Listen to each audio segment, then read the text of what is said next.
Selamat datang di saluran ini.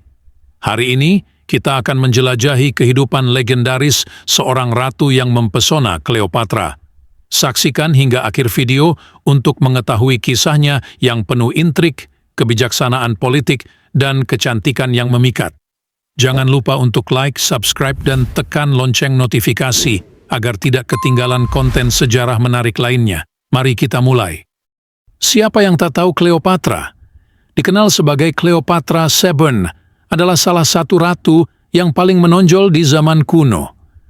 Mahir dalam banyak bidang studi, ia telah menjadi simbol kekuatan perempuan karena kecerdasannya, ambisi, dan kebijaksanaan politik. Terlepas dari akhir yang tragis, dia berhasil mengerahkan domain yang didominasi pria dengan bakat yang mencolok. Di bawah ini adalah beberapa fakta tentang kehidupan Cleopatra. Cleopatra adalah Ratu Mesir tetapi bukan orang Mesir. Cleopatra VII lahir pada 7069 SM, adalah putri dari Ptolemy XII dan Cleopatra Phakwen Trifena. Cleopatra merupakan anak hasil perkawinan sedarah. Orang tua Cleopatra adalah seorang Jenderal Alexander Agung dan akhirnya pendiri garis Ptolemaik. Warisan Cleopatra dengan demikian dapat ditelusuri ke Yunani Makedonia, tempat munculnya dinasti Ptolemaik. Dinasti Ptolemaik dikenal sering menikahi saudaranya sendiri. Hal ini untuk menjaga kemurnian garis keturunan. Itulah sebabnya Cleopatra juga menikah dengan dua adik laki-lakinya sendiri. Menikah dengan dua adik laki-lakinya pada usia 18. Cleopatra menikah dengan saudara laki-lakinya yang berusia 10 tahun dan rekan penguasa, Ptolemy XI, yang menggantikan ayahnya sebagai Firaun. Tak lama setelah berkuasa, Ptolemy melakukan upaya pada kehidupan saudara perempuannya, menyebabkan Cleopatra melarikan diri ke Suriah. Cleopatra kemudian mengumpulkan pasukan dan kembali ke Alexandria, berperang saudara dengan saudara laki-lakinya untuk memerintah. Selama waktu ini, Julius Caesar telah melakukan perjalanan ke Alexandria di bawah undangan Ptolemy XII.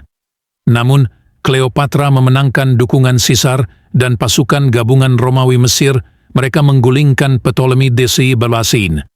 Setelah kekalahan Ptolemy XII dan kematian berikutnya, Cleopatra kemudian menikahi adik laki-lakinya, Ptolemy XII. Cleopatra berusia 22 tahun dan adiknya masih 12 tahun. Cerdas, terdidik, dan sangat ambisius kecerdasan. Cleopatra telah dipuji oleh banyak sejarawan, termasuk Plutarch, dan dia fasih dalam matematika, filsafat, dan debat. Dia juga berbakat dengan bahasa ibunya adalah bahasa Yunani Koine, tetapi ia menjadi fasih dalam setidaknya 9 bahasa selama pemerintahannya, termasuk bahasa Arab dan Ibrani.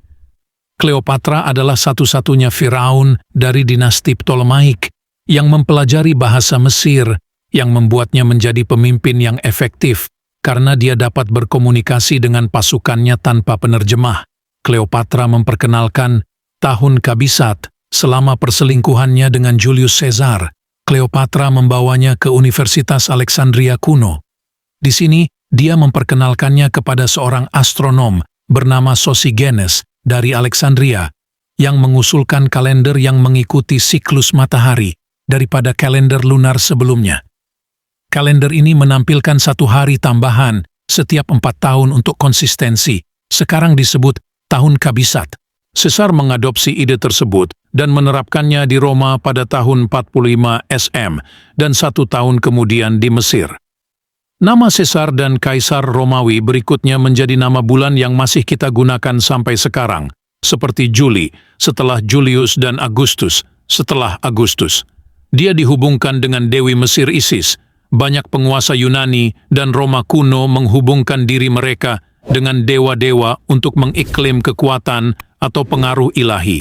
Cleopatra melakukan hal yang sama dengan mengasosiasikan dirinya dengan Dewi Mesir yang kuat, Isis, saudari dan istri Osiris yang terkenal dan ibu dari Horus. Isis memimpin keibuan, kehidupan setelah kematian, dan siklus hidup. Cleopatra mendorong asosiasi ini dengan mendandani dirinya sebagai Isis untuk acara-acara seremonial dan sering melihat ramalan agama untuk membenarkan tindakannya. Hanya 2 patung marmer Cleopatra yang bertahan, sementara Cleopatra Sebani dikenang karena kecantikannya dan daya pikatnya yang menggoda. Ada perdebatan tentang seperti apa dia sebenarnya. Ada bukti signifikan tentang wajahnya pada uang logam kuno, tetapi hanya 2 patung yang menggambarkan dia bertahan dan hanya 1 yang lengkap. Payudaranya kokoh dengan profilnya seperti yang terlihat pada koin, tetapi ada beberapa saran bahwa citranya digambarkan sebagai hipermaskulin untuk menyampaikan kekuatan ia sebagai penguasa, seolah-olah membandingkannya dengan pria sezamannya. Berselingkuh dengan Julius Caesar dan Mark Antony. Setelah Cleopatra memenangkan Kaisar pada tahun 48 SM untuk menggulingkan saudara laki-lakinya, dikatakan bahwa keduanya memulai hubungan cinta yang bergejolak dan bermotif politik. Hubungan mereka terbukti saling menguntungkan karena mereka masing-masing membuktikan sekutu politik yang kuat satu sama lain. Cleopatra bahkan dipercaya memiliki anak dengan Caesar yang diberi nama Ptolemaic Caesar, sering disebut Caesarion. Setelah pembunuhan Caesar pada tahun 44 SM, Roma dikirim ke dalam kekacauan dengan beberapa pihak menawar untuk kepemimpinan atas negara. Salah satu pihak yang berkepentingan ini adalah Jenderal Mark Antony, dan pada tahun 41 SM, ia bertemu dengan Cleopatra untuk meminta dukungannya. Keduanya dengan cepat menjadi kekasih dan sekutu politik. Mereka dikenal karena gaya hidup mewah mereka, memanjakan diri dalam pertemuan-pertemuan dekaden dan barang-barang bagus. Mereka akhirnya menikah dan menghasilkan 3 anak bersama-sama, tetapi kemitraan politik dan romantis mereka terputus setelah pertempuran Actium dan kematian berikutnya. Kematian, sementara Cleopatra secara luas diyakini meninggal karena bunuh diri. Rinciannya bervariasi antara sejarawan. Beberapa akun menyatakan bahwa Cleopatra meninggal dengan membiarkan asp atau kobra Mesir menggigit dan menginfeksinya dengan racunnya. Namun yang lain mengeklaim bahwa dia meracuni dirinya sendiri dengan zat beracun pada jepit rambut atau benda tajam lainnya. Selain itu, ada skeptisisme modern tentang apakah Cleopatra benar-benar dibunuh atau apakah Octavianus membiarkannya mati dengan bunuh diri sebagai metode pilihannya.